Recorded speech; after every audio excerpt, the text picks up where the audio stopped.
मुझे एक बात बताएं भाई, कंफ्यूजन हो रही है, बताएंगे ना? पूछूं? तेरा थायराइड पड़ा था, मुझे ये बताएं कि अगर ओवर सिक्रेशन हो जाए इपिनेफ्रीन और नॉर इपिनेफ्रीन की, तो मुझे बताएं क्या होगा? हाइपरटेंशन होगा या नहीं? हो, एग्रेसिव बिहेवियर होगा, हेमरेज हो सकती है, ब्लड कोई वेसल टूट सकती है ना? स्ट्रोक हो सकता है। चलो चलो, अच्छा, कौन बताएगा स्केलेटल मसल को ब्लड ज्यादा देना, डायलेशन करना, हार्ट को, लंग्स को, लिवर को, किडनी को, ब्रोंकस को डायलेट करना, वहां पे ब्लड ज्यादा भेजना, ये किसका काम है? एपिनेफ्रीन का या नॉर एपिनेफ्रीन का? एपिनेफ्रीन का। नॉर एपिनेफ्रीन का क्या काम था? जिनको ब्लड नहीं देनी वहां पे कंस्ट्रक्शन करना, बाहर वाले साइड पर, स्किन पर और जीआईटी पर कंस्ट्रक्शन करना, ब्लेडर पर कंस्ट्रक्शन करवाना। चलो मुझे बताएं, इपिनेफ्रीन एंड नॉर इपिनेफ्रीन ग्लाइकोजेनेसिस करने देंगे या नहीं? ग्लाइकोजन को बनने देंगे या ग्लाइकोजिनोलाइसिस करवाएंगे? ग्लाइकोजन को तोड़कर ग्लूकोज बनवाएंगे ताकि एनर्जी प्रोड्यूस हो सके, इमरजेंसी से निकल सके। हाँ, ग्लाइकोजिनोलाइसिस। अच्छा, ग्लूकागॉन को प्रोड्यूस करना स्टिमुलेट करेंगे या रोकेंगे? ग्लाइकोजिनोलाइसिस मतलब ग्लूकागॉन का काम है, प्रोड्यूस करेंगे, प्रमोट करेंगे ग्लूकागॉन को। अच्छा, कोलेस्ट्रॉल के बनने को प्रमोट करेंगे या कोलेस्ट्रॉल से शुगर बनने को प्रमोट करेंगे? कोलेस्ट्रॉल के बनने को प्रमोट करेंगे या ग्लूकोनियोजेनेसिस करवाएंगे? ग्लूकोनियोजेनेसिस, वेरी गुड, शुगर बनवाएंगे। कोलेस्ट्रॉल से तो क्या, प्रोटीन से भी। तो भाई अगर अंडर सीक्रेशन हो जाए तो कॉम्बैट नहीं कर सकेंगे इमरजेंसी सिचुएशन से, जाहिर बात है। अच्छा, ग्लूकोकॉर्टिकॉइड का और नाम क्या था? बोर्ड पे ना देखें, बताएं। मिनरलोकॉर्टिकॉइड का दूसरा नाम क्या था? बोर्ड पे ना देखें, बताएं।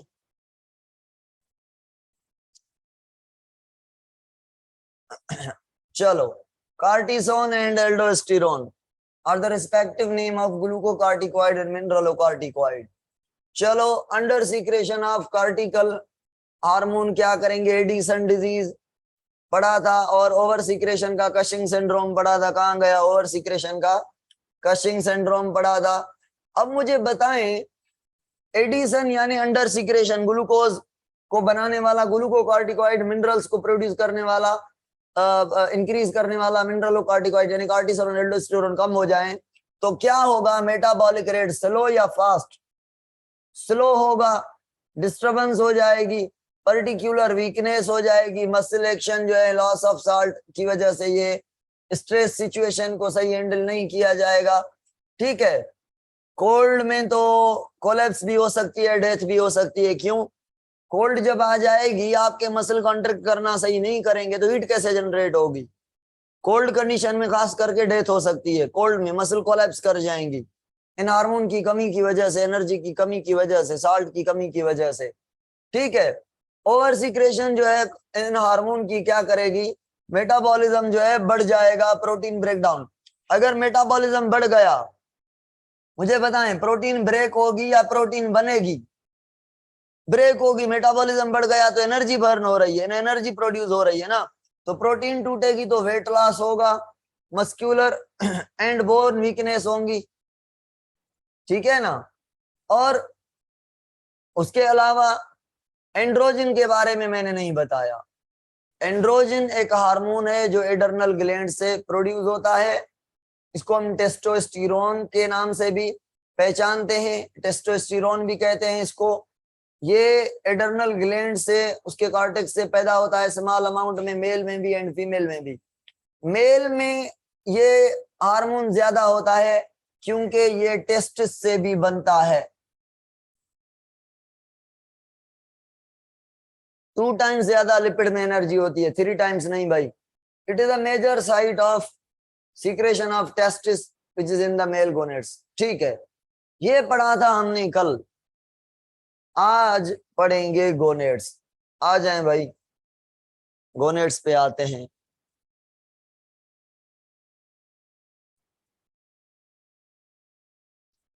चलो let's move.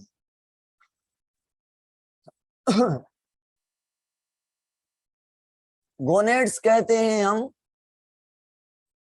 Primary reproductive structures को। किसको? प्राइमरी रिप्रोडक्टिव ऑर्गन्स को। प्राइमरी रिप्रोडक्टिव ऑर्गन किसको कहते हैं? जो गेमेट्स की प्रोडक्शन करें, यानी मेल के अंदर गोनेड कह रहे हैं हम किसको? टेस्टिस को। और फीमेल के अंदर गोनेड कह रहे हैं हम किसको? ओवरीज को। टेस्टिस का भी पेयर है और ओवरी का भी पेयर है। ओवरी फीमेल रिप्रोडक्टिव ऑर्गन है, टेस्टिस मेल रिप्रोडक्टिव ऑर्गन है। कौन सा male reproductive organ? Primary. Primary उसे कहेंगे जो गेमेट प्रोड्यूस करे। प्राइमरी उसे कहेंगे जो गेमेट प्रोड्यूस करें। तो ओवरी से कौन सा गेमेट प्रोड्यूस होता है? ओवम यानी एग। और टेस्टिस से कौन सा गेमेट प्रोड्यूस होता है? Sperm, male gamete.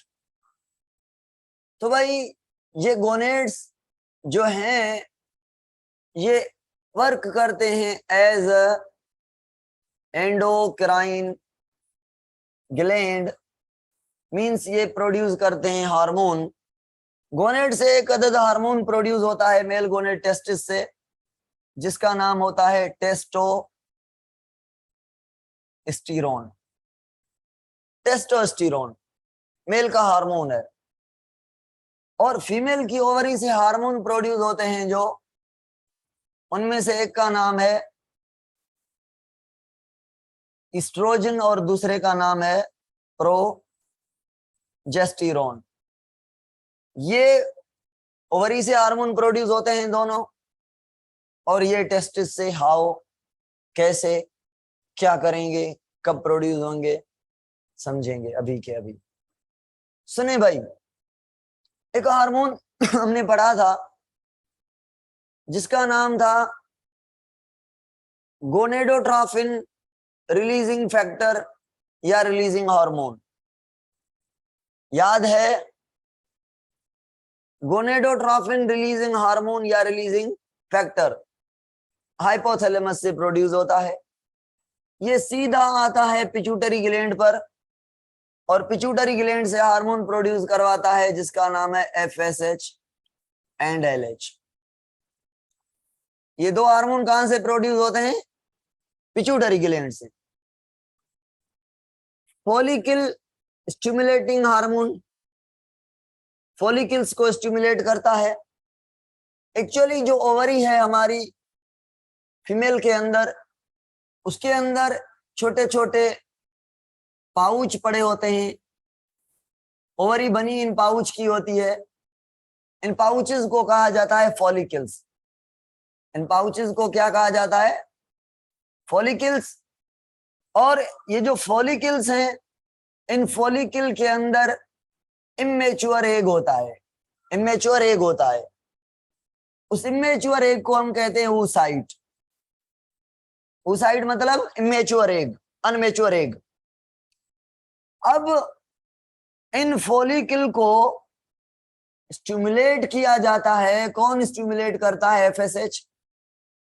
कहां से प्रोड्यूस होके आता है? पिट्यूटरी ग्लैंड से प्रोड्यूस होकर आता है, फॉलिकल पर आता है। जिस फॉलिकल पर ये आएगा, फॉलिकल वो ग्रो करने लगेगी, बड़ी हो जाएगी। जैसे फॉलिकल बड़ी हो जाएगी, सपोज करें इस पर आया, इस पर आया, इस पर आया, फॉलिकल बड़ी हो गई, यानी फॉलिकल क्या हो गई? मैच्योर हो गई।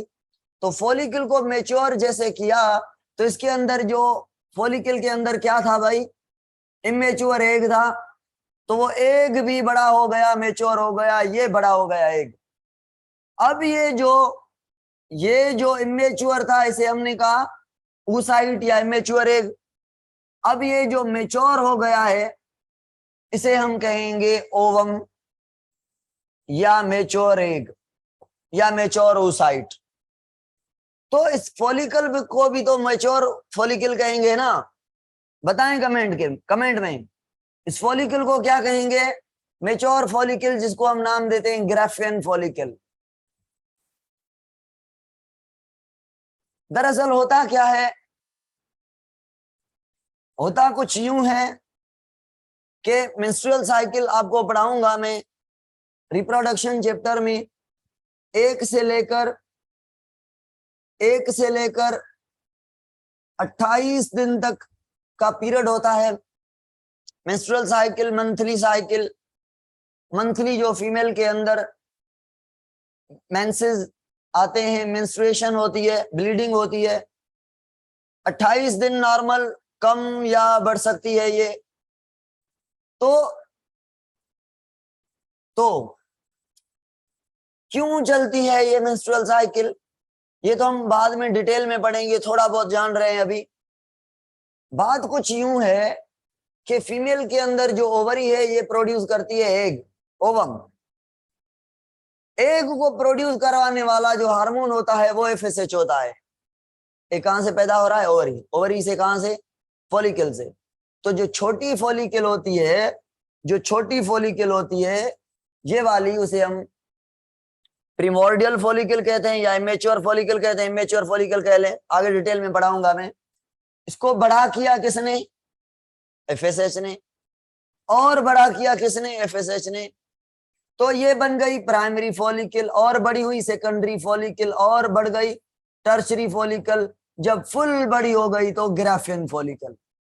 तो ग्राफियन फॉलिकल का मतलब समझ आया? Mature follicle. इसके अंदर एग भी क्या है? मेच्योर है। अब यहां तक 14वें दिन तक, मेंस्ट्रुअल साइकिल के 14वें दिन तक एग बन गया है मेच्योर। कमेंट में बताएं कौन से हार्मोन ने एग को मेच्योर करवाया, और उसी हार्मोन ने फॉलिकल को ग्रो करवाया। कौन सा हार्मोन है वो? एफएसएच। Very good. तो एफएसएच का काम फीमेल में समझ आया कि फीमेल में ओवरी के अंदर फॉलिकल्स को ग्रो करवाता है, मेच्योर करवाता है, एग को मेच्योर करवाता है। अब इस ग्राफियन फॉलिकल यानी मेच्योर फॉलिकल से एग बाहर आएगा। ये एग, ये ओवम बाहर आएगा, रिलीज होगा एग। इसके लिए एक और हार्मोन आएगा, जिस हार्मोन का नाम है क्या? जिस हार्मोन का नाम है एलएच। तो जो एलएच है वो ग्राफियन फॉलिकल पर आएगा, ग्राफियन फॉलिकल पर आएगा, और उस ग्राफियन फॉलिकल में जो एलएच है वो एग को रिमूव करवाएगा। जब ग्राफियन फॉलिकल से एग निकल जाएगा तो खाली फॉलिकल बची ना। एग जो निकलवाया एलएच ने, तो क्या बचा? खाली फॉलिकल। उस खाली फॉलिकल को हम कहते हैं कार्पस ल्यूटम। क्या कहते हैं? Corpus luteum. इसीलिए हम कहते हैं इसको एलएच, ल्यूटिनाइजिंग हार्मोन। ल्यूटिनाइजिंग क्यों कह रहे हैं? क्योंकि ये ल्यूटम बना रहा है, ल्यूटम बना रहा है। ल्यूटम किसको कह रहे हैं? इस ग्राफियन फॉलिकल से एग को निकाल लें, खाली जो पाउच बचेगी विदाउट एग, उसे हम कहेंगे कार्पस ल्यूटम। अब भाई गौर करना है, एलएच का काम क्या था? क्या मैं कह सकता हूं एग को रिमूव करवाना, ओव्यूलेशन करवाना? हाँ, 14वें दिन पर। क्या मैं कह सकता हूं कार्पस ल्यूटम बनाना is the function of LH? हाँ सही है, ये भी बात सही है। तो भाई कार्पस ल्यूटम बनाने की वजह से इसको नाम दिया है एलएच। फॉलिकल को स्टिमुलेट करता है इसलिए इसको नाम दिया है एफएसएच। चलो, अब ये जो फॉलिकल बड़ी हो रही है, इसमें क्या मैच्योर हो रहा है? एग। एक बात। दूसरा काम सुने, जैसे जैसे एग मैच्योर हो रहा है, इन फॉलिकल से एक हार्मोन भी प्रोड्यूस हो रहा है। उस हार्मोन का नाम है ईस्ट्रोजन। तो ईस्ट्रोजन कौन प्रोड्यूस करेगा? कौन प्रोड्यूस करेगा? फॉलिकल्स। कौन सी फॉलिकल? प्राइमरी, हाँ, सेकेंडरी ज्यादा, टर्शरी ज्यादा, ग्राफेन और ज्यादा। तो ईस्ट्रोजन हार्मोन प्रोड्यूस कहां से हो रहा है? ग्राफेन फॉलिकल से, फॉलिकल से। यानी मैं कह सकता हूं कि ईस्ट्रोजन की प्रोडक्शन में एफएसएच का रोल है। न एफएसएच आता, न फॉलिकल बढ़ते, न ईस्ट्रोजन प्रोड्यूस होता। न एफएसएच आता, न फॉलिकल बड़े होते, न ईस्ट्रोजन पैदा होता, न एग बनता, न एग मैच्योर होता। चलो, ईस्ट्रोजन का काम बाद में पढ़ेंगे। अब बात सुने, बात सुने। ये कॉन्सेप्ट बड़े मजे वाला है, बड़े मजे से पढ़ा रहा हूं, गौर से सुनते जाएं, बातें करते जाएं, मेरे साथ कम्युनिकेट करते जाएं। हाँ हाँ, वेरी गुड। सुने, अभी ये क्या बन गया? Corpus luteum. Graafian follicle minus कर लें एक, बाकी जो खाली पाउच बची ग्राफेन फॉलिकल से कार्पस ल्यूटम बन गई। कार्पस ल्यूटम बनाएगी एक हार्मोन, एक हार्मोन। अभी ये डेड है, कार्पस ल्यूटम डेड है, डेड। इसमें कोई लाइफ नहीं, इसमें एग था लिविंग, वो निकल गया, अब डेड स्ट्रक्चर है। इससे हार्मोन निकल रहे हैं, हार्मोन निकल रहे हैं, हार्मोन निकल रहे हैं। तो ये पतली होती जाएगी, छोटी होती जाएगी, सुकड़ती जाएगी, सुकड़ती जाएगी। जो भी इसमें पोटेंशियल था वो प्रोड्यूस करती जाएगी हार्मोन, और उस हार्मोन का नाम होगा प्रोजेस्टेरोन। तो प्रोजेस्टेरोन कौन प्रोड्यूस कर रहा है? Corpus luteum. तो कार्पस ल्यूटम छोटी होती जाएगी, छोटी होती जाएगी, छोटी होती जाएगी, आखिरी कार्पस ल्यूटम खत्म, प्रोजेस्टेरोन भी खत्म। क्या मैं कह सकता हूं कि ईस्ट्रोजन की लेवल पहले दिनों में थोड़ी, फिर ज्यादा, फिर ज्यादा, फिर ज्यादा, फिर ज्यादा, फिर ज्यादा, फिर ज्यादा? क्या मैं कह सकता हूं जब ईस्ट्रोजन हाई लेवल पर है उस टाइम एग मैच्योर है? ओके। तो भाई, तो भाई ईस्ट्रोजन क्या करता है? जैसे जैसे बढ़ता जाता है एफएसएच को कम करता है, एफएसएच को क्या करता है? रोकता है, इस पर नेगेटिव फीडबैक डालता है, और एलएच को बुलाता है, एलएच पर पॉजिटिव फीडबैक। एस्ट्रोजन बढ़ता जाएगा, एलएच आएगा। कमेंट में बताएं एलएच क्यों आएगा जब एस्ट्रोजन? आप कहेंगे सर बढ़ जाएगा, एग मैच्योर होगा, एग को रिलीज करवाने के लिए एलएच चाहिए, ओव्यूलेशन के लिए। Mohammad Hamza, very good, very good. तो एलएच आएगा और ओव्यूलेशन करवाएगा। क्या मैं कह सकता हूं प्रोजेस्टेरोन कार्पस ल्यूटम से बना, इसका मतलब है एलएच ने बनवाया। जो प्रोजेस्टेरोन है वो एलएच ने बनवाया, एलएच ने ओव्यूलेशन करवाई तो कार्पस ल्यूटम बना, कार्पस ल्यूटम बना तो उससे प्रोजेस्टेरोन बना। आफ्टर ओव्यूलेशन प्रोजेस्टेरोन होगा, पहले नहीं होगा। शुरुआत में एस्ट्रोजन थोड़ा होगा क्योंकि फॉलिकल छोटी है, बढ़ता जाएगा, फॉलिकल बड़ी होती जा रही है। चलो भाई, ये कॉन्सेप्ट हमें समझ आ गया। अब सुने, मेल की तो मैंने आधे में बात छोड़ दी है, वापस आते हैं मेल पर। पहले फीमेल के हिस्से को कवर कर लें। मतलब FSH make estrogen and LH make progesterone, very good. FSH makes estrogen and LH makes progesterone, very good, okay. हाँ भाई, अब मुझे बताएं एस्ट्रोजन का काम क्या है? आप कहेंगे सर एस्ट्रोजन इसलिए पैदा हुआ है कि आगे एग रिलीज हो रहा है, तो जो एग रिलीज हो रहा है उसके साथ मिल सकता है क्या? स्पर्म। स्पर्म और एग मिल जाएंगे तो बन जाएगा जाइगोट। और ये जो जाइगोट है, ये जो जाइगोट है भाई, ये जो जाइगोट है, ये आकर कहां पे? आकर यूटेरस में आकर, यूटेरस में आकर ये, एक मिनट, यूटेरस में आकर यहां पे इम्प्लांट होगा, यूटेरस में आकर इम्प्लांट होगा। तो भाई यूटेरस को मुझे बताएं, जाइगोट आकर यूटेरस के अंदर वाले लेयर में चिपकता है, इम्प्लांट होता है। तो मुझे बताएं अंदर वाला जो लेयर है यूटेरस का, इसे सॉफ्ट, थिक और वैस्कुलर होना चाहिए या नहीं? थिक क्यों, सॉफ्ट क्यों, वस्क्यूलर क्यों? आप कहेंगे सर थिक वस्क्यूलर सॉफ्ट इसलिए जो जाइगोट आ जाए उसको स्पेस तो मिले, स्पंजी होना चाहिए ताकि वो अंदर हो जाए। और थिक क्यों, जितना थिक होगा उतना जाइगोट सही इम्प्लांट होगा, थिन होगा तो वो कैसे चिपक पाएगा? नहीं, थिक भी होना चाहिए और पोरस हो जाना चाहिए, स्पंजी होना चाहिए। और वेस्क्यूलर इसलिए जब जाइगोट वहां पे इम्प्लांट हो उसको फूड तो मिलना चाहिए ताकि वो बच्चा पैदा हो सके। हाँ हाँ हाँ हाँ, बात समझ आ गई।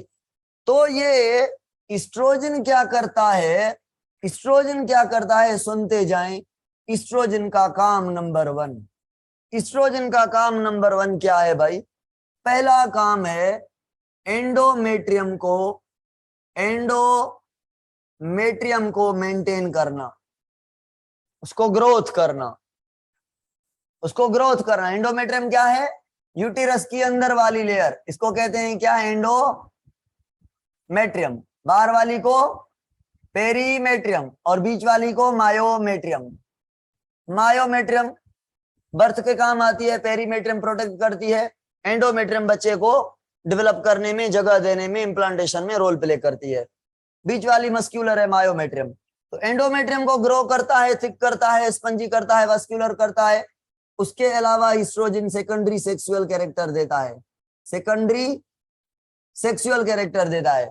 फीमेल जब मेच्योर होती है तो फीमेल के अंदर जो फीमेल वाले कैरेक्टर आते हैं, सेकेंडरी सेक्सुअल कैरेक्टर, जैसे मेल में बियर्ड वगैरह, हेयर्स आते हैं मुंह के, मसल्स टाइट हो जाते हैं, साउंड चेंज हो जाता है, ऐसे फीमेल में भी ब्रेस्ट का बढ़ना, साउंड का चेंज होना, मेच्योरिटी का आना, एग का बनना, ये चीजें ये करता है इस्ट्रोजन। ठीक है, एंडोमेट्रियम को मेंटेन करना और एफएसएच पर नेगेटिव फीडबैक, एलएच पर पॉजिटिव फीडबैक, एलएच को बुलाना, एफएसएच को रोकना, ये काम है इस्ट्रोजन के। समझ आया? 2 इंपॉर्टेंट काम है जो मैंने लिखे हैं, ये आगे आपको क्लियर हो जाएंगे। चलो भाई, सेकेंडरी सेक्सुअल का मतलब है वो कैरेक्टर, प्राइमरी सेक्सुअल कैरेक्टर मतलब रिप्रोडक्टिव स्ट्रक्चर्स का होना, सेकेंडरी सेक्सुअल कैरेक्टर जो मेल के फीचर हैं वो लाना मेल में। ठीक है, जैसे साउंड मेल का फीमेल से चेंज होता है, मसल्स मेल की टाइट होती हैं, ठीक है, मुंह पर बाल होते हैं, दाढ़ी मूछ, ये मेल में, ये मेल के सेकेंडरी सेक्सुअल कैरेक्टर हैं। ब्रेस्ट आना, फीमेल का साउंड चेंज होना, ये फीमेल के सेकेंडरी सेक्सुअल कैरेक्टर हैं। ठीक ठीक भाई, मेल की बात नहीं कर रहा है। मेल के ये कैरेक्टर मेल के टेस्टोस्टेरोन देगा, सेकेंडरी सेक्सुअल कैरेक्टर मेल में टेस्टोस्टेरोन देगा, पढ़ाऊंगा मैं। चलो भाई, ये हो गया इस्ट्रोजन एंड इस्ट्रोजन की बात। अब भाई प्रोजेस्टेरोन की बात सुनी, मुझे सुनी, गौर से सुनी। अगर जाइगोट आकर इम्प्लांट हो गया, यहाँ पे बना, यहाँ पे आके इम्प्लांट हुआ, तो भाई इस्ट्रोजन तो 14वें दिन के बाद नहीं बनेगा, ग्राफिन फॉलिकल खत्म, इस्ट्रोजन भी खत्म।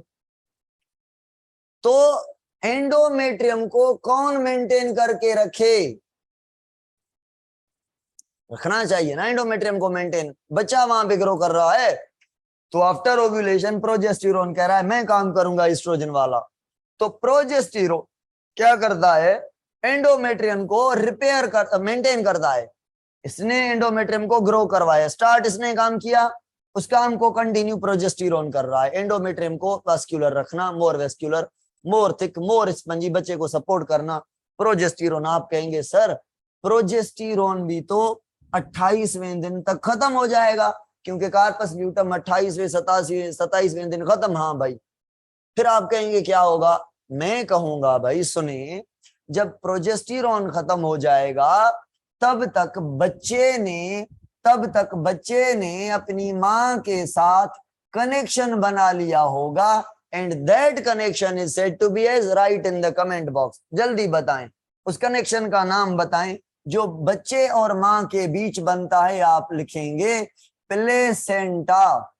तो प्लेसेंटा बन चुका है, जैसे प्लेसेंटा बनेगा पहले तो प्लेसेंटा प्रोड्यूस करेगा प्रोजेस्टेरोन। यानी प्रोजेस्टेरोन एक पैदा होगा कार्पस ल्यूटम से। जब 27वें 28वें दिन तक वो खत्म हो जाएगा, उससे पहले प्लेसेंटा बन जाएगा और प्लेसेंटा प्रोजेस्टेरोन पैदा करेगा। 9 मंथ प्रेगनेंसी के 9 मंथ जो हैं वो सारे प्रोजेस्टेरोन कौन पैदा करता रहेगा? Right in the comment section. Placenta. Ovulation से पहले एंडोमेट्रियम को किसने मेंटेन किया? ईस्ट्रोजन ने। ओव्यूलेशन के बाद प्रोजेस्टेरोन, किसके प्रोजेस्टेरोन? कार्पस ल्यूटम के प्रोजेस्टेरोन। अब कार्पस ल्यूटम वाले प्रोजेस्टेरोन के खत्म होने के बाद प्लेसेंटा वाले प्रोजेस्टेरोन ने मेंटेन किया एंडोमेट्रियम को। जब तक बच्चा पैदा नहीं होता तब तक प्लेसेंटा प्रोड्यूस करता रहेगा प्रोजेस्टेरोन, और वो प्रोजेस्टेरोन बच्चे को मां से कनेक्ट करके रखेगा। जब बर्थ का टाइम आता है तो आपको पता है प्लेसेंटा टूट जाता है।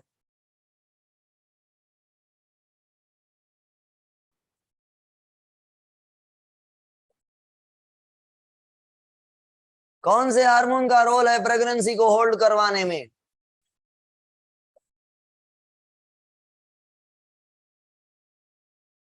प्रोजेस्टेरोन का। बर्थ में ऑक्सीटोसिन का होगा। चलो सर, ये भाई बात हो गई फीमेल की। अब अगर मेल की बात करें तो मेल का जो एफएसएच है वो प्रोड्यूस करवाएगा स्पर्म, ठीक है। जहां से स्पर्म बनेंगे उन सेल्स को स्टिमुलेट करेगा। फीमेल के हवाले से इसको एफएसएच कहा है। मेल में जो एलएच है उसका नाम चेंज है, उसका नाम है आईसीएसएच। मेल में एलएच का क्या नाम है? आईसीएसएच। आईसीएसएच का फुल फॉर्म है इंटरसेल्यूलर। लिख लें जल्दी, कॉपी पे लिख लें आईसीएसएच का फुल फॉर्म। आई का मतलब है इंटरस्टिशियल, सी का मतलब है सेल, एच का मतलब है स्टिमुलेटिंग, एच का मतलब है हार्मोन।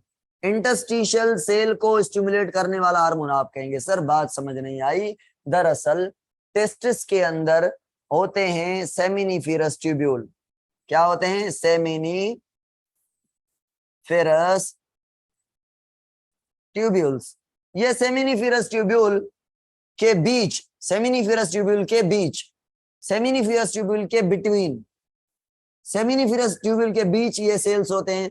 इनको कहा जाता है इंटरस्टिशियल सेल। इंटरस्टिशियल सेल, उन सेल को कहा जाता है इंटरस्टिशियल सेल। तो उन सेल को स्टिमुलेट करने वाला हार्मोन जो सेमिनिफेरस ट्यूब के बीच सेल्स होते हैं उनको स्टिमुलेट करवाने वाला जो हार्मोन है वो एलएच है। और यहाँ पे इसको क्या कहते हैं? इंटरस्टिशियल सेल को स्टिमुलेट करने वाला हार्मोन। चलो भाई सुने अब। तो ये interstitial cell, C stand for cell, interstitial cell stimulating hormone. यार लिख लेता हूं interstitial cell, interstitial cell, S मतलब स्टिमुलेटिंग, एच मतलब हार्मोन। इंटरस्टिशियल सेल को स्टिमुलेट करवाने वाला हार्मोन किसको कह रहे हैं? एलएच को कह रहे हैं मेल में। तो ये आएगा इंटरस्टिशियल सेल पर। अब ये जो इंटरस्टिशियल सेल्स हैं ये प्रोड्यूस करेंगे टेस्टोस्टेरोन। ये प्रोड्यूस करेंगे टेस्टोस्टेरोन। जो टेस्टोस्टेरोन है फिर ये जाएगा ये सेकेंडरी सेक्सुअल कैरेक्टर भी देगा और ये दूसरे सेल तक जाएगा। इसका बहुत सारा काम है, इतना याद रख लें। ये स्पर्म प्रोडक्शन में भी इसका रोल है और ये जो है सेकेंडरी सेक्सुअल कैरेक्टर भी देता है। ये जो प्रोड्यूस होता है इंटरस्टिशियल सेल से पैदा होता है टेस्टोस्टेरोन। इंटरस्टिशियल सेल से पैदा होता है टेस्टोस्टेरोन। और ये जो इंटरस्टिशियल सेल्स हैं इनको हम टेस्टोस्टेरोन प्रोड्यूसिंग सेल कहते हैं। आगे इनकी डिटेल हम रिप्रोडक्शन चैप्टर में पढ़ेंगे, ठीक है। कब ये पैदा होगा? जब एज होगी मेच्योरिटी की, और मेच्योरिटी एज को कहते हैं प्यूबर्टी। प्यूबर्टी मतलब age of maturity in case of female and male both. ये भाई हार्मोन थे मेल और फीमेल के अंदर, ठीक है। इसकी डिटेल है बहुत, मैं यहाँ पे नहीं डिटेल में जाना चाहता। वैसे इसकी भी डिटेल है, नहीं जाना चाहता, बस बेसिक फंडामेंटल चीजें मैंने आपको बता दी हैं। जब रिप्रोडक्शन में आऊंगा तो ये सारी चीजें आपसे पूछूंगा, अगर आपने नहीं बताई तो मैं नहीं पढ़ाऊंगा। समझ आई? तो रट्टा लगाना है, मेरे कहने का मतलब है रट्टा लगाना है। ठीक हो गया सर? अब सेकंड स्लाइड पर चलते हैं और एक बात करते हैं अजीब और गरीब। सर एक तो हार ग्लैंड है एंडोक्राइन जो प्रोड्यूस करते हैं हार्मोन। एक ऐसे ग्लैंड हैं जो बेसिकली सारे के सारे एंडोक्राइन नहीं है, मेनली एंडोक्राइन नहीं है, मगर फिर भी उनमें कुछ सेल्स हैं जो हार्मोन प्रोड्यूस करते हैं। तो अब उन ग्लैंड की बात करते हैं जिनके अंदर थोड़े बहुत सेल हैं हार्मोन प्रोड्यूसिंग।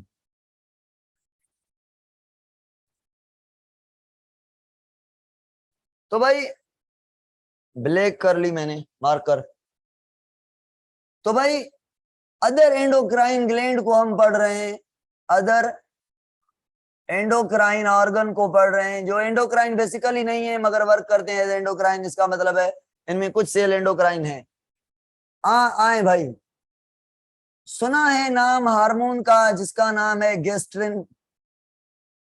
हाँ, आप कहेंगे सर ये स्टमक से प्रोड्यूस होता है, स्टमक का सेल होता है जिसको हम कहते हैं जी सेल। जी सेल से गेस्ट्रिन हार्मोन प्रोड्यूस होता है।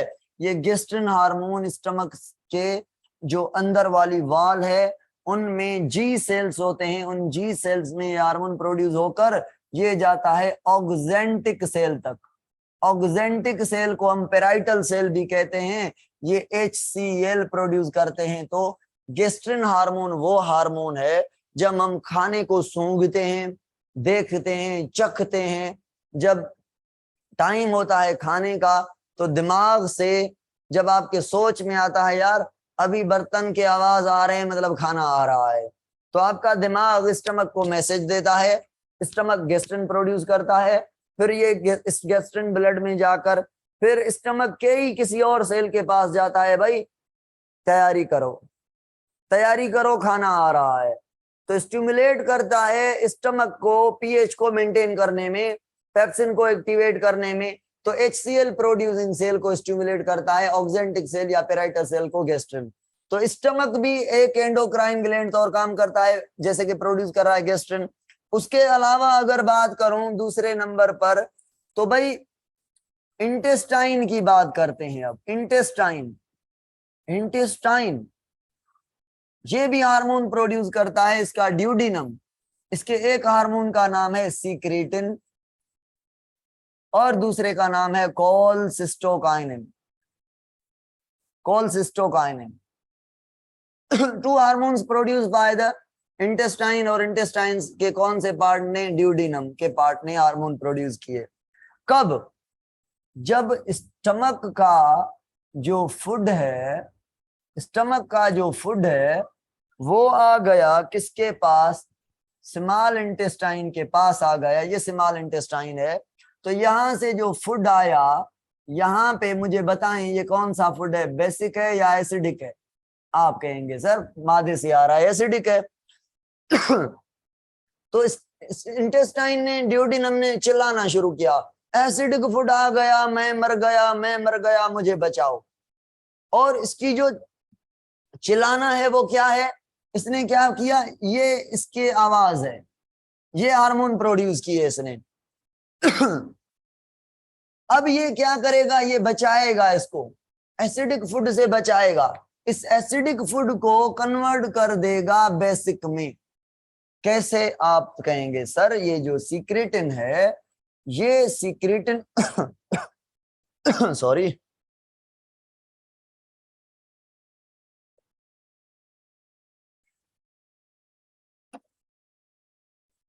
आप कहेंगे सर ये जो ना सीक्रेटिन है ये जाएगा एक तो गाल ब्लेडर पर, गाल ब्लेडर पर, सॉरी सॉरी सॉरी, मैं कोलसिस्टोकाइनिन की बात कर रहा हूं।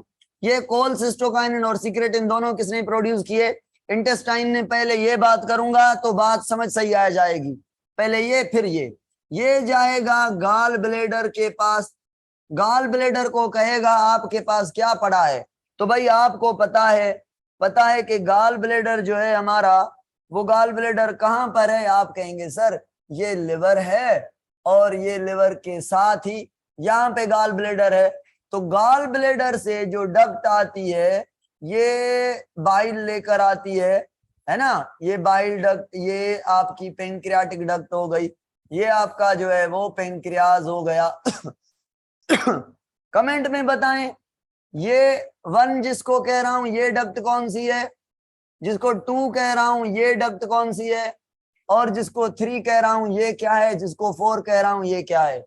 आपने कहा 1 बाइल पेंक्रियाटिक डक्ट है, दूसरी बाइल डक्ट है, तीसरा गाल ब्लेडर है, चौथा लिवर है। चलो भाई चलो चलो, ओके ओके मान लिया। कोलसिस्टोकाइनिन गाल ब्लेडर के पास जाएगा और पेंक्रियाटिक जूस लेने पेंक्रियाटिक डक्ट के पास जाएगा। कोलसिस्टोकाइनिन जाकर पेंक्रियाटिक डक्ट से पेंक्रियाटिक जूस लेकर आएगा और गाल ब्लेडर के पास जाकर मसल को कॉन्ट्रैक्ट करवाकर बाइल जूस रिलीज करवा के लाएगा। यानी बाइल जूस और गाल ब्लेडर से और पेंक्रियाटिक जूस पेंक्रियाटिक डक्ट से लेकर आया कौन? कोलसिस्टोकाइनिन। तो बाइल जूस भी बेसिक, पेंक्रियाटिक जूस भी बेसिक, तो बन गया फूड बेसिक, एसिडिक से बेसिक। चलो अब सीक्रेटिन, कोई आदमी होता है ना कंजूस, जिसको आप कुछ दें फिर भी चिल्लाता है और भी दो और भी दो, कुछ भी नहीं मिला। तो ये ड्यूडिनम ऐसा ही करता है, कहता है हाँ भाई चलो चलो फूड बेसिक हो गया, पर फिर भी चाहिए, क्या चाहिए भाई? बाइल चाहिए और पेंक्रियाटिक जूस चाहिए। अब मुझे बताएं, गाल ब्लेडर हो गया खाली, पेंक्रियाटिक डक्ट भी हो गई खाली, क्योंकि कोलसिस्टोकाइनिन बाइल जूस लेके आया, पेंक्रियाटिक जूस भी लेके आया। अब सीक्रेटिन कहाँ जाएगा? क्या क्या करने जाएगा? आप कहेंगे सर जो सीक्रेटिन है ना, जो सीक्रेटिन है वो सीक्रेशन करवाने जाएगा। वो क्या करवाने जाएगा? वो सीक्रेशन करवाने जाएगा। भाई किसकी सीक्रेशन करवाने जाएगा? आप कहेंगे सर ये जाएगा गाल ब्लेडर के पास नहीं, लिवर के पास, और पेंक्रियाटिक डक्ट के पास नहीं, डक्ट के साइड में जो एसिनार सेल है उनके पास। क्यों भाई? आप कहेंगे सर लिवर को कहेगा बाइल प्रोड्यूस करो, बाइल सीक्रेट करो, गाल ब्लेडर में भेजो सीक्रेट करके, और एसिनार सेल को, डक्ट के साइड वाले सेल्स को कहेगा पेंक्रियाटिक जूस सीक्रेट करो। ये सीक्रेट करवा रहा है, ये जो बना हुआ था उसको रिलीज करवा के आया। अब कमेंट में बताएं पहले काम किसका? कोलसिस्टोकाइनिन का पहले काम है या सीक्रेटिन का? पहले कोलसिस्टोकाइनिन जो है वो लेके आओ, फिर और भर के रखो और बना के रखो और सीक्रेट करके रखो सीक्रेटिन का। चलो भाई, तो ये इंटेस्टाइन के हार्मोन हो गए। उसके अलावा तीसरे नंबर पर मैं बात कर रहा हूं, किसकी बात करूं भाई, किसकी बात करूं? तीसरे नंबर पर मैं बात कर रहा हूं आपके अंदर जो किडनी है वो हार्मोन प्रोड्यूस करती है, जिसका एक हार्मोन का नाम है रेनिन, दूसरे का नाम है एरिथ्रोपोएटिन, और तीसरे हार्मोन का नाम है कैल्सिट्रियोल। कैल्सिट्रियोल। एक था कैल्सिटोनिन, कैल्सिटोनिन थायराइड ग्लैंड का, हाई कैल्शियम को लो करता है, याद है?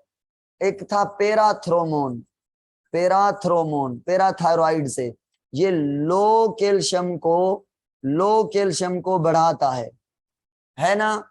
ये कैल्सिट्रियोल, कैल्सिट्रियोल, कैल्सिट्रियोल किडनी से प्रोड्यूस होकर स्मॉल इंटेस्टाइन के इलियम तक जाता है और कैल्शियम को एब्जॉर्ब करवाता है, यानी कैल्शियम को इंटेस्टाइन से ब्लड में लाता है, यानी ये ब्लड में कैल्शियम की लेवल को बढ़ाता है।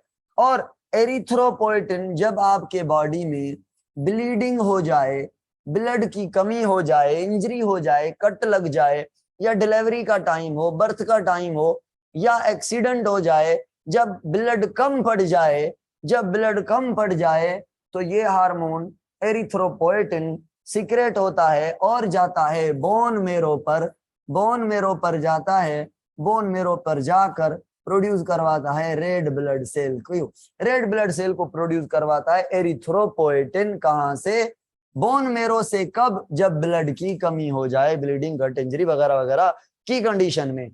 तो भाई रेनिन जो है, रेनिन ऐसा हार्मोन है जो ब्लड प्रेशर को मेंटेन करता है। रेनिन एक एंजाइम भी है, रेनिन एक हार्मोन भी है। जो एंजाइम है वो स्टमक में होता है, इन्फेंट के अंदर मिल्क को डाइजेस्ट करता है, और ये जो रे रेनिन है ये किडनी का हार्मोन है जो ब्लड प्रेशर को मेंटेन करता है। उसके अलावा अब आगे अगर चलें तो एक और हमें स्ट्रक्चर मिलेगी जिसका नाम है, जो हार्मोन सीक्रेट करती है, जिसको हम कहते हैं एंडोर्फिन। एंडोर्फिन ब्रेन के अंदर ये प्रोड्यूस होता है, याद है, एंडोर्फिन ब्रेन के अंदर प्रोड्यूस होता है और ये परसेप्शन ऑफ पेन को खत्म करता है, पेन को खत्म करता है, बहादुर करता है, दिलेर करता है। और उसके अलावा अगर पांचवी स्ट्रक्चर की बात करें तो लोकल हार्मोन कौन सा था भाई, याद तो दिलाएं, मैं भूल गया हूं, नाम भूल गया हूं, अभी याद नहीं। लोकल हार्मोन जो है, जो हम, हाँ याद आ गया मुझे, याद कमेंट में भी लिखा आपने, कमेंट, प्रोस्टाग्लैंडिन। देखिए हमारी खोपड़ी भी काम नहीं कर रही।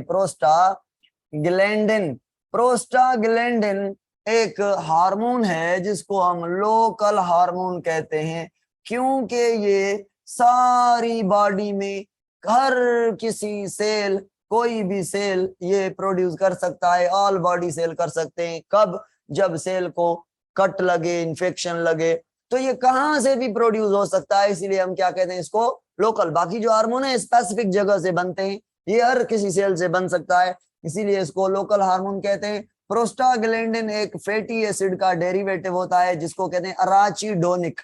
अराचिडोनिक एसिड एक फैटी एसिड है, अराचिडोनिक एसिड एक फैटी एसिड है जिससे ये बना हुआ है प्रोस्टाग्लैंडिन हार्मोन। ये क्या करता है, ये पेन को परसेप्ट करवाता है, पेन के मैसेजेस भेजता है, स्वेलिंग करवाता है, यानी स्वेलिंग करवाता है मतलब इन्फ्लामेशन करवाता है, क्या मैं कह सकता हूं, वाजोडाइलेशन करवाता है, जहां पे इन्फेक्शन हो गया वहां पे ब्लड को अट्रैक्ट करता है, WBC को वहां पे अट्रैक्ट करता है, ठीक है, और ये ब्लड प्रेशर वहां पे बढ़ाता है, ठीक।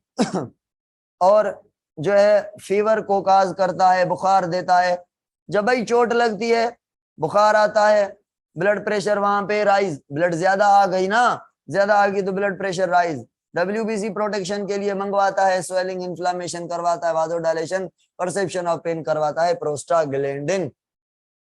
हाँ कोई और हार्मोन रह गया हो तो बताएं कमेंट में, जो हमने नहीं किया डिस्कस। सुने भाई एक और बात, क्या मैंने आपसे डिस्कस की है पाइनियल ग्लैंड डिस्कस किया है? नहीं, आपके सिलेबस में नहीं है। तो पाइनियल ग्लैंड एक हार्मोन प्रोड्यूस करता है जिसका नाम है सीरोटोनिन और जिसका नाम है डोपामीन, जो कि मैं आपसे डिस्कस करके आया हूं न्यूरोट्रांसमीटर में, याद करें, न्यूरोट्रांसमीटर में। ये पाइनियल ग्लैंड, 3 ग्लैंड हैं जो दिमाग के अंदर है, hypothalamus, pituitary and pineal gland. ये पाइनियल ग्लैंड भी हाइपोथैलेमस के अंदर है, वो पिट्यूटरी था, हाइपोथैलेमस था, ये पाइनियल है। ये जो हार्मोन प्रोड्यूस करता है जिसका नाम है सीरोटोनिन, डोपामाइन, एंड इसका जो हार्मोन है मेलाटोनिन भी इसका हार्मोन होता है, बिल्कुल, मेलाटोनिन भी इसका हार्मोन होता है। अब ये जो हार्मोन है क्या करते हैं, कमेंट में बताएं। आपने कहा सर हमने पढ़ा था जो स्लीप वेक साइकिल है उसको कंट्रोल करता है ये हार्मोन, उसको कंट्रोल करता है ये हार्मोन, ठीक है। और जो मूड बनाते हैं ऐसे का वैसा, उसको कंट्रोल करता है, एंगर को कंट्रोल करता है, ठीक है, ये हार्मोन। और रात के टाइम में ये जो हार्मोन है रात के टाइम में आपके बॉडी से सफाई करता है। इनके भी काम है, मेजरली ये है, इनके काम है रात के टाइम में आपकी बॉडी में जो टॉक्सिन्स हैं उनको ढूंढ कर उनको टारगेट करता है ताकि WBC आकर इनको खा सकें। यानी आपके लिए नींद क्यों जरूरी है, क्योंकि नींद करने में नाइट के टाइम में, और वो भी नाइट में क्या हो, डार्क हो, और रात के पहले टाइम में 8, 9, 10, 11, 12, 1, 2, 3 बजे तक, इसके दरमियान ये हार्मोन प्रोड्यूस होता है, इनिशियल नाइट में। इसीलिए सवेरे सवेरे सोया करें, सवेरे उठा करें, ये हार्मोन आपके बॉडी में बनेंगे, आपकी बॉडी से टॉक्सिन को खत्म होकर आपकी बॉडी को फ्रेश कर देंगे। इसीलिए हम जो है नींद से उठकर फ्रेश फ्रेश फील करते हैं भाई। ठीक है, ये पाइनियल ग्लैंड और thymus gland the most important gland है हमारी बॉडी के अंदर। थाइमस जो कि आपके चेस्ट के अंदर बीच सेंटर पर जो एरोटा है उस पर लगा हुआ है। ये एक हार्मोन प्रोड्यूस करता है जिसका नाम है थाइमोसिन। ये जो थाइमोसिन हार्मोन है ये एक्टिवेशन करता है डब्ल्यूबीसी की एक्टिवेशन करता है। यानी इसका रोल किसमें है भाई? इम्यूनिटी में है। कौन से डब्ल्यूबीसी? टी लिम्फोसाइट मतलब third line of defence. First year पड़ी हुई है आपकी भाई, थर्ड लाइन ऑफ डिफेंस में रोल है इसका। क्या ख्याल है, हाँ या ना? तो ये जो थाइमोसिन है इम्यूनिटी को इंक्रीज करता है। कौन सी इम्यूनिटी? थर्ड लाइन, मतलब आप कहेंगे सर अडाप्टिव इम्यूनिटी है ना। अडाप्टिव इम्यूनिटी में रोल है थर्ड लाइन में, टी लिम्फोसाइट को एक्टिवेट करता है। इसको टी लिम्फोसाइट क्यों कहते हैं? क्योंकि थाइमस में एक्टिवेट होते हैं भाई।